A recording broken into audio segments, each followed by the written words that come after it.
राधे राधे।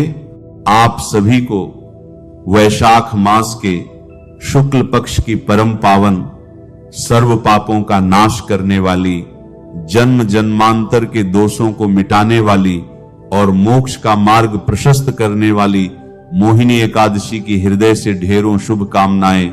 यह वह दिव्य अवसर है जब भगवान की कृपा विशेष रूप से अपने भक्तों पर बरसती है और माता का आशीर्वाद जीवन को सुख, समृद्धि और शांति से भर देता है।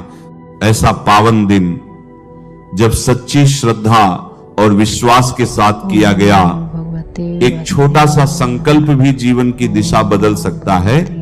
आपके जीवन की हर छोटी बड़ी परेशानी, हर दुख, दर्द, आर्थिक तंगी और मानसिक तनाव को जड़ से समाप्त करने की शक्ति इस एकादशी में समाहित है। आज हम इस दिव्य तिथि के रहस्य को गहराई से समझेंगे, इसके शुभ मुहूर्त को जानेंगे और साथ ही ऐसे गुप्त, अचूक और अत्यंत प्रभावशाली उपायों का वर्णन करेंगे जिन्हें यदि आपने पूरे विश्वास और समर्पण के साथ इस पावन दिन किया तो धन, व्यापार, नौकरी, स्वास्थ्य और परिवार से जुड़ी बड़ी से बड़ी बाधाएं धीरे धीरे समाप्त होती चली जाएंगी और जीवन में एक नई सकारात्मक ऊर्जा का प्रवाह होने लगेगा। अक्सर पंचांगों के भेद, तिथियों के घटने बढ़ने और सूर्योदय की गणना के कारण भक्तों के मन में एकादशी की सही तारीख को लेकर भ्रम की स्थिति बन जाती है। कोई एक दिन बताता है तो कोई दूसरा, लेकिन यहां आपको शास्त्रों, वेदों और प्रामाणिक वैदिक गणना के आधार पर वही जानकारी मिलेगी जो सत्य और प्रमाणित है, ताकि आपकी भक्ति में कोई संदेह न रहे और आपका व्रत पूर्ण फल प्रदान करे। इसलिए यह जानना अत्यंत आवश्यक है कि यह पावन उपवास किस दिन करना चाहिए, व्रत का पारण किस समय और किस विधि से करना चाहिए, इस दिन किन चीजों का सेवन करना उचित है और किन बातों से पूरी तरह बचना चाहिए, और सबसे महत्वपूर्ण वे विशेष और सिद्ध उपाय कौन से हैं जिनसे भगवान श्री हरि विष्णु और माता लक्ष्मी की कृपा सीधे आपके घर आंगन में प्रवेश करती है और जीवन को धन, धान्य और खुशियों से भर देती है। हमारे सनातन धर्म के महान ग्रंथों जैसे और में इस मोहिनी एकादशी की महिमा का अत्यंत विस्तार से वर्णन किया गया है। यह कोई साधारण तिथि नहीं, बल्कि स्वयं परमात्मा के एक मनमोहक और अद्भुत स्वरूप के प्रकट होने का पावन दिवस है। और यही वह प्रश्न है जो हर भक्त के मन में उठता है कि वर्ष भर में आने वाली 24 एकादशियों में से केवल इसी एकादशी को मोहिनी एकादशी क्यों कहा जाता है। इसके पीछे एक गहरा रहस्य, एक दिव्य कथा और एक अद्भुत लीला छिपी हुई है, जिसे जानने के बाद आपकी भक्ति और भी प्रगाढ़ हो जाएगी और आपका विश्वास कई गुना बढ़ जाएगा। शास्त्रों के अनुसार प्राचीन काल में जब देवताओं और असुरों के बीच भयंकर संग्राम हुआ और दोनों ने मिलकर क्षीर सागर में समुद्र मंथन किया, तो उस मंथन से 14 अनमोल रत्नों की प्राप्ति हुई। उन रत्नों में कामधेनु गाय, कल्प वृक्ष, ऐरावत हाथी, माता लक्ष्मी और अंत में भगवान धन्वंतरी अपने हाथों में अमृत कलश लेकर प्रकट हुए। उस दिव्य अमृत कलश को देखते ही असुरों के मन में लालच आ गया और उन्होंने अपने बल और छल का प्रयोग करते हुए वह अमृत कलश देवताओं से छीन लिया। असुरों में उस अमृत को पीने के लिए भारी हाहाकार और मार काट मच गई। देवता अत्यंत भयभीत और निराश होकर सृष्टि के पालनहार भगवान श्री हरि विष्णु की शरण में गए और उनसे रक्षा की गुहार लगाई। उस समय असुरों को वह अमर करने वाला अमृत पान करने से रोकने और देवताओं का उद्धार करने के लिए भगवान श्री हरि विष्णु ने अपनी योग माया से विश्व की सबसे सुंदर, सबसे मनमोहक और मायावी स्त्री का रूप धारण किया, जिसे तीनों लोकों में विश्व मोहिनी के नाम से जाना गया। मोहिनी रूप में भगवान का सौंदर्य इतना अद्भुत और अलौकिक था कि उसे देखकर बड़े बड़े तपस्वियों का ध्यान भंग हो जाए। तो असुरों की क्या बिसात थी। भगवान के उसी अद्भुत मोहिनी स्वरूप ने अपनी मायावी मुस्कान और हाव भाव से सभी असुरों को पूरी तरह से मोहित कर दिया। असुर अपनी शुद्ध बुद्धि खो बैठे और उन्होंने वह अमृत कलश स्वयं ले जाकर मोहिनी के हाथों में सौंप दिया।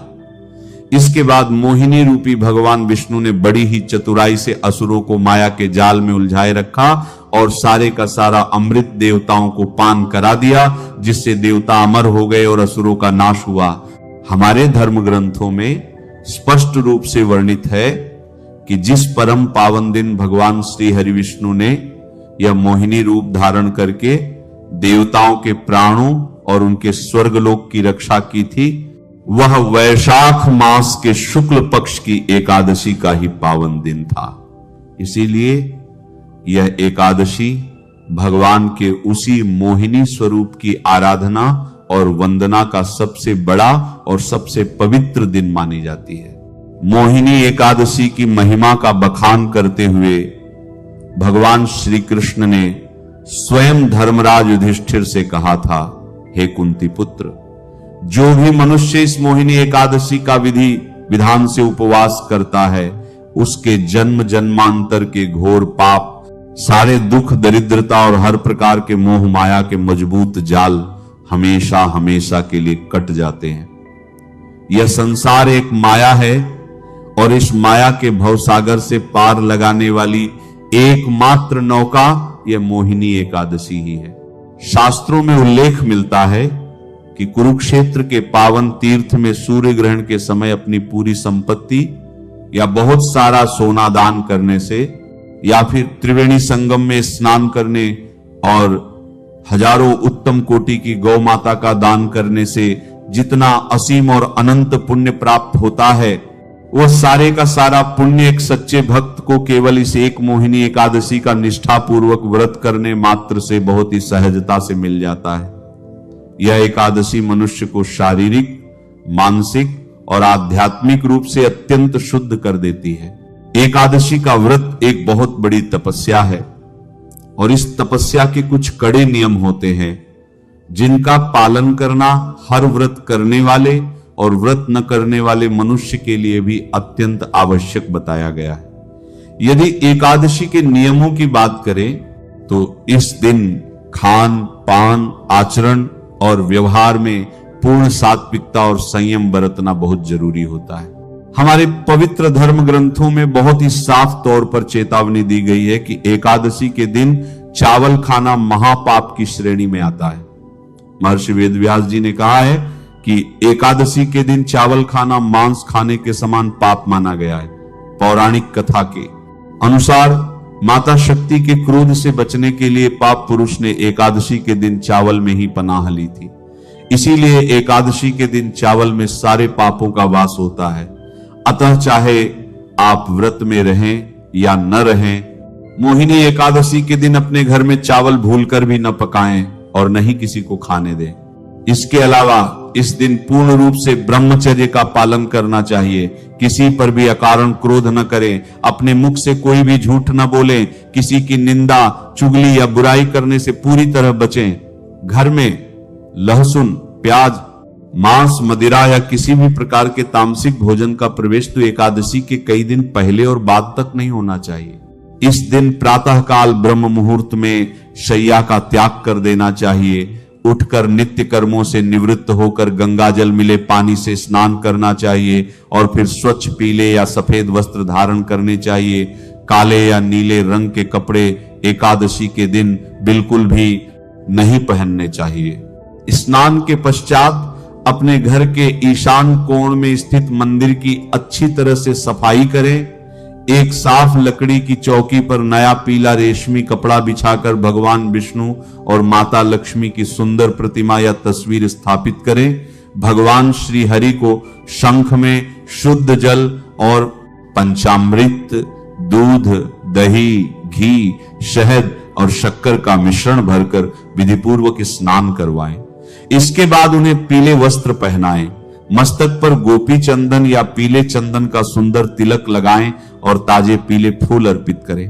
अपने दाहिने हाथ में थोड़ा सा जल, पीले पुष्प और कुछ सिक्के लेकर इस व्रत का संकल्प लें कि हे त्रिलोकीनाथ, मैं अपने मन की शुद्धि और आपकी असीम कृपा प्राप्ति के लिए मोहिनी एकादशी का निराहार या फलाहार व्रत कर रहा हूं। कृपया मेरे इस व्रत को निर्विघ्न पूर्ण कराएं।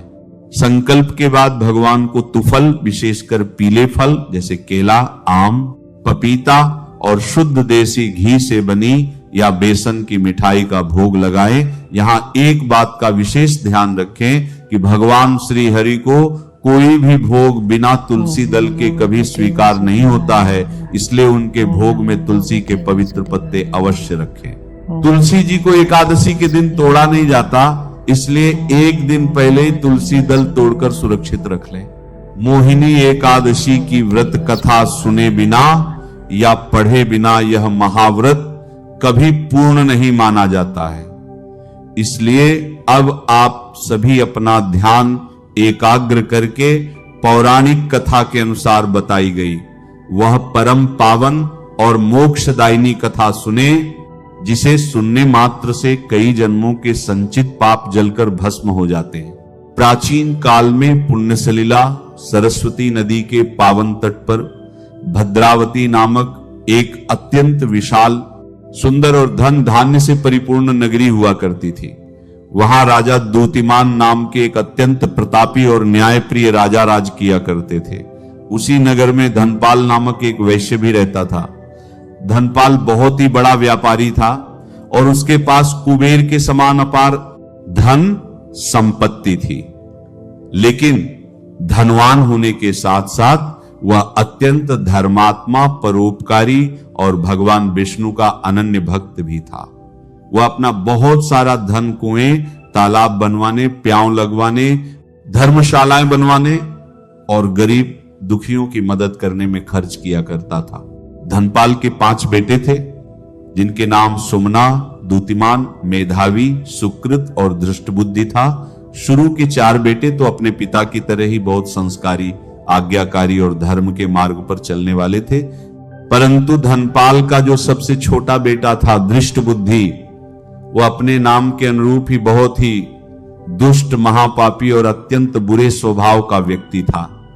जवानी की दहलीज पर कदम रखते ही उसे जुआ खेलने, मदिरा पीने, वेश्यागमन करने और नगर के दुराचारियों की बुरी संगति में रहने की भयंकर लत लग गई थी। वह अपने पिता धनपाल का जीवन भर की मेहनत से कमाया हुआ धन इन्हीं नीच और बुरे कामों में पानी की तरह बहाने लगा। वह देवताओं का अपमान करता और ब्राह्मणों को सताता था। जब पिता धनपाल ने उसे बहुत प्यार से और फिर डांट डपट कर समझाया, लेकिन वह किसी भी तरह से सन्मार्ग पर नहीं आया, तो अंततः धनपाल ने अत्यंत दुखी और निराश होकर भरे समाज के सामने अपने उस पापी पुत्र धृष्टबुद्धि को अपने घर और अपनी सारी चल अचल संपत्ति से हमेशा के लिए बेदखल कर दिया।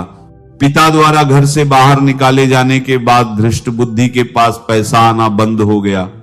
पैसा खत्म होते ही उसके सारे चापलूस और बुरे दोस्तों ने भी उसका साथ छोड़ दिया। अब वह नगर में दाने दाने को मोहताज हो गया और पागलों की तरह दर दर भटकने लगा। जब भूख और प्यास से उसकी जान जाने लगी, तो उसने पेट भरने के लिए नगर में चोरी चकारी करना शुरू कर दिया। एक रात चोरी करते हुए राजा के सैनिकों ने उसे हाथों हाथ पकड़ लिया और बहुत बुरी तरह से मारा पीटा। राजा ने उसे राज्य से निष्कासित कर दिया और सैनिकों ने उसे नगर से बाहर एक बहुत ही घने और भयानक जंगल में फेंक दिया। जंगल में भटकते भटकते वह जंगली जानवरों का शिकार करने लगा। वह सर्दी, गर्मी और बरसात की मार सहते सहते एकदम कंकाल बन चुका था।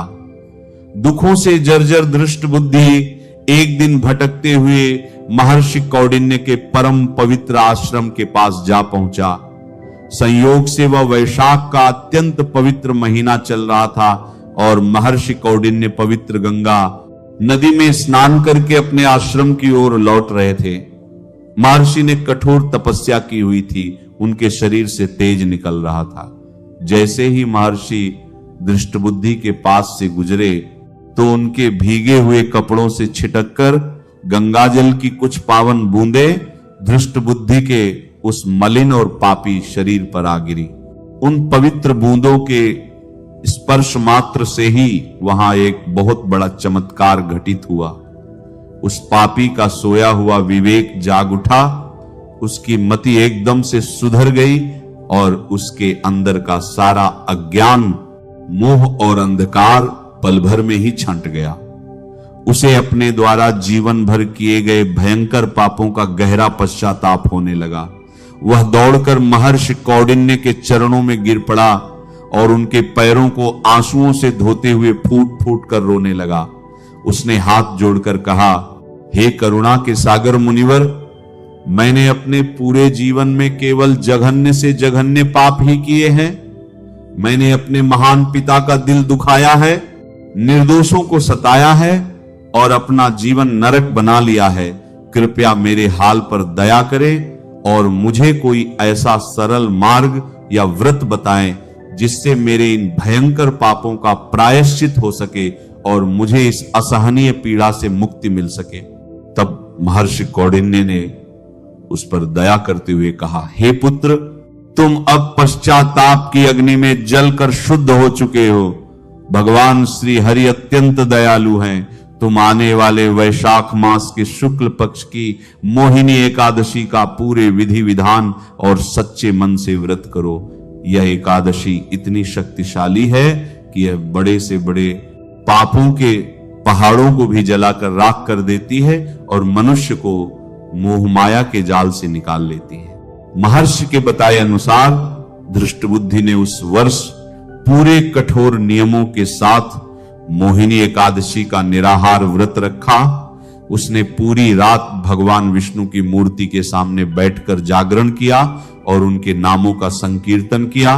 इस महाव्रत के चमत्कारिक प्रभाव से उसके शरीर के सारे पाप उसी क्षण नष्ट हो गए। उसका वह बीमार और मलिन शरीर अत्यंत दिव्य और कांतिमय रूप में बदल गया। स्वर्ग से अप्सराएं फूल बरसाने लगी और अंत में आकाश से स्वयं भगवान विष्णु का वाहन गरुड़ आया, जिस पर सवार होकर धृष्टबुद्धि सीधा श्री हरि के वैकुंठ धाम को चला गया। इस महान कथा को सुनने से हमें यह शिक्षा मिलती है कि भगवान विष्णु की शरण में जाने और मोहिनी एकादशी का व्रत करने से कितने ही बड़े पापी का उद्धार हो सकता है। अब हम मोहिनी एकादशी की एकदम सही तारीख और शुभ मुहूर्त को बहुत ही अच्छी तरह से समझ लेते हैं, क्योंकि इसमें कोई गलती नहीं होनी चाहिए। वैदिक पंचांग के अनुसार वर्ष 2026 में मोहिनी एकादशी तिथि का आरंभ 26 अप्रैल 2026 की शाम 6:06 से हो जाएगा और इस पावन एकादशी तिथि का समापन अगले दिन यानी 27 अप्रैल 2026 को शाम 6:15 पर होगा। हमारे हिंदू धर्म की सभी मान्यताओं और शास्त्रों के अनुसार उदया तिथि को ही सर्वमान्य और सबसे शुद्ध तिथि माना जाता है। इसीलिए मोहिनी एकादशी का यह पवित्र और फलदायी व्रत 27 अप्रैल 2026 दिन सोमवार को ही रखा जाएगा। आप सभी बिना किसी शंका या मन में दुविधा रखे 27 अप्रैल को ही यह पावन व्रत धारण करें। व्रत का पारण का सही समय भी उतना ही महत्वपूर्ण है जितना कि व्रत रखना शास्त्रों में स्पष्ट कहा गया है कि यदि पारण उचित मुहूर्त में न किया जाए तो व्रत का पूर्ण फल प्राप्त नहीं होता। मोहिनी एकादशी 2026 के व्रत का पारण अगले दिन यानी 28 अप्रैल दिन मंगलवार को सुबह 5:45 से लेकर सुबह 8:21 के बीच हर हाल में कर लेना चाहिए। पारण के दिन प्रातः जल्दी उठकर स्नान करें, सूर्य देवता को अर्घ्य अर्पित करें और किसी ब्राह्मण या जरूरतमंद व्यक्ति को आदर पूर्वक भोजन कराएं या कच्चा राशन जैसे आटा, दाल, चावल, नमक, घी तथा अपनी श्रद्धा अनुसार दक्षिणा दान में दें। इसके बाद ही भगवान का चरणामृत ग्रहण करके सात्विक भोजन के साथ इस पवित्र व्रत का समापन करें। व्रत और कथा के साथ साथ मोहिनी एकादशी के दिन किए जाने वाले कुछ महाचमत्कारी और अत्यंत गुप्त उपायों का वर्णन हमारे तंत्र शास्त्र और ज्योतिष शास्त्र में बहुत विस्तार से किया गया है। धन एवं कर्ज से मुक्ति के लिए उपाय। यदि आपके घर में पैसा बिल्कुल नहीं टिकता है, आमदनी से कई गुना ज्यादा खर्चे हैं, या आप पर भारी कर्ज चढ़ गया है जिसे चुकाना मुश्किल हो रहा है, तो इस एकादशी की शाम को जब सूरज ढल रहा हो में एक अचूक उपाय करें। एक साफ लाल या पीले रंग के रेशमी कपड़े में 5 पीली कौड़ियां, 7 गोमती चक्र, 11 कमलगट्टे के बीज और एक चांदी का सिक्का रखें। इस पूरी सामग्री को भगवान विष्णु और माता लक्ष्मी के चरणों में अर्पित कर दें। वहीं बैठकर एक शुद्ध देसी घी का दीपक जलाएं और माता लक्ष्मी के बीज मंत्र श्री हरि श्री कमले कमलालय प्रसीद प्रसीद श्री हरि श्री महालक्ष्मी नमः का कम से कम 1 माला 108 बार जाप करें। अगले दिन उस लाल कपड़े की पोटली बनाकर अपनी तिजोरी, गल्ले या जहां भी आप धन रखते हैं वहां सुरक्षित रख दें। आप कुछ ही दिनों में देखेंगे कि आपके घर में धन चुंबक की तरह चारों दिशाओं से खींचा चला आएगा और आपका सारा कर्ज देखते देखते समाप्त हो जाएगा। नौकरी, व्यापार एवं किस्मत खोलने के लिए उपाय। यदि आपको बहुत ज्यादा प्रयासों के बाद भी मनचाही नौकरी नहीं मिल रही है, कार्यस्थल पर कोई ना कोई परेशानी बनी रहती है, या आपका व्यापार एकदम ठप पड़ गया है, तो सुबह नहा धोकर एक तांबे के लोटे में शुद्ध जल लें। उसमें थोड़ी सी पिसी हुई पीली हल्दी, थोड़ा सा गुड़ और 11 चने की दाल के दाने डाल लें। इस विशेष जल को किसी पुराने और पूजनीय पीपल के पेड़ की जड़ में धीरे धीरे एक धार से अर्पित करें। जल चढ़ाते समय मन ही मन भगवान विष्णु के मंत्र नमो भगवते वासुदेवाय का निरंतर जाप करते रहें और जल चढ़ाने के बाद उस पीपल के पेड़ की 7 परिक्रमा अवश्य करें। पीपल में स्वयं भगवान विष्णु का वास माना गया है। यह उपाय आपकी बंद किस्मत के सारे दरवाजे तुरंत खोल देगा। विवाह बाधा एवं दाम्पत्य कलह दूर करने के लिए उपाय। जिन लड़के लड़कियों के विवाह में लगातार कोई ना कोई बाधा आ रही है, रिश्ते आते हैं पर बात नहीं बन पाती, या फिर दाम्पत्य जीवन में हमेशा कलह और अनबन का माहौल रहता है, उन्हें इस दिन भगवान विष्णु को दक्षिणावर्ती शंख में थोड़ा सा केसर मिला हुआ कच्चा दूध भरकर अभिषेक करना चाहिए। इसके साथ ही घर के आसपास केले के पेड़ की विधि विधान से पूजा करके वहां चने की दाल और थोड़ा सा गुड़ चढ़ाना चाहिए। मोहिनी स्वरूप का ध्यान करके किया गया यह उपाय व्यक्ति के जीवन में अद्भुत आकर्षण, शांति और अपार प्रेम भर देता है। नकारात्मक ऊर्जा एवं घर के क्लेश मिटाने के लिए उपाय। घर से हर प्रकार की भयंकर नकारात्मक ऊर्जा, तंत्र मंत्र की बाधा, बुरी नजर और आपसी क्लेश को जड़ से मिटाने के लिए शाम के समय सूरज ढलने पर घर के मुख्य द्वार के दोनों तरफ और आंगन में विराजमान तुलसी माता के पास शुद्ध देसी घी का एक एक दीपक प्रज्वलित करें। उन दीपकों में एक एक चुटकी हल्दी और थोड़ी सी लाल मौली का धागा अवश्य डाल दें। इसके बाद तुलसी जी की 11 परिक्रमा करें। यह एक ऐसा रामबाण उपाय है जो आपके घर की सारी नकारात्मकता को उसी रात घर से बाहर फेंक देता है और घर में सुख शांति का वास होता है। गंभीर बीमारी से मुक्ति के लिए उपाय। यदि परिवार में कोई सदस्य लंबे समय से किसी गंभीर या असाध्य बीमारी से पीड़ित है और महंगी से महंगी दवाइयां भी असर नहीं कर रही हैं, तो मोहिनी एकादशी के पावन दिन भगवान श्री हरि विष्णु को शुद्ध पीले चंदन का लेप लगाएं। भगवान के समक्ष कुशा के आसन पर बैठकर विष्णु सहस्त्र नाम का संपूर्ण पाठ करें। पाठ पूरा होने के बाद भगवान को अर्पित किया हुआ एक तुलसी का पत्ता और थोड़ा सा चरणामृत उस बीमार व्यक्ति को प्रसाद स्वरूप ग्रहण करा दें। भगवान धन्वंतरी और श्री हरि की असीम कृपा से आप देखेंगे कि उनके स्वास्थ्य में बहुत ही तेजी से और चमत्कारी रूप से सुधार होने लगेगा। एकादशी के इस महापावन दिन पर अपने मन को एकदम निर्मल रखें, छल कपट से दूर रहें और अपना ज्यादा से ज्यादा समय भगवान विष्णु के भजनों और उनके नाम स्मरण में व्यतीत करें। राधे राधे। राधे राधे दोस्तों, इस वीडियो में प्रेमानंद महाराज जी ने मोहिनी एकादशी के बारे में डिटेल में बताया, यानी कि विस्तार से बताए हैं। इस दिन क्या क्या करना चाहिए, क्या नहीं खाना चाहिए, क्या खाना चाहिए, और ये मोहिनी एकादशी क्यों किया जाता, क्यों होता है, सारा चीज़ों को उन्होंने विस्तार से बताया है। आपको ये वीडियो कैसा लगा ज़रूर कमेंट करके बताइएगा। मेरे चैनल को अभी तक सब्सक्राइब नहीं किया तो चैनल को सब्सक्राइब कर लीजिएगा, वीडियो को लाइक करके शेयर कर दीजिएगा। तो चलिए दोस्तों, फिर से मिलते हैं एक नए वीडियो में। अपना ध्यान रखिएगा। राधे राधे।